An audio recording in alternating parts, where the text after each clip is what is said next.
Want to see how different countries have performed over time?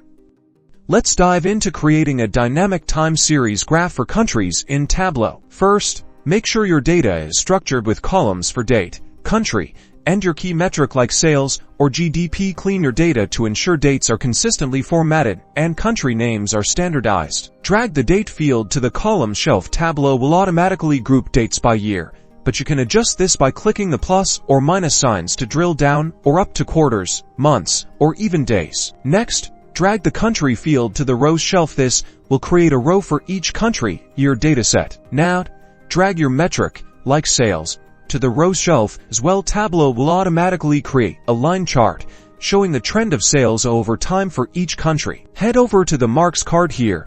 You can customize the appearance of your chart. Change the chart type to line if it isn't already. You can also adjust the color, size, and labels.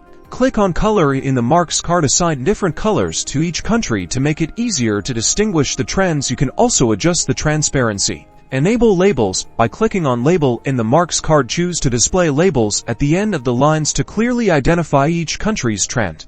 Add interactive filters. Drag country and date to the filters shelf. This allows users to focus on specific countries or time periods, making the graph more insightful and easier to navigate.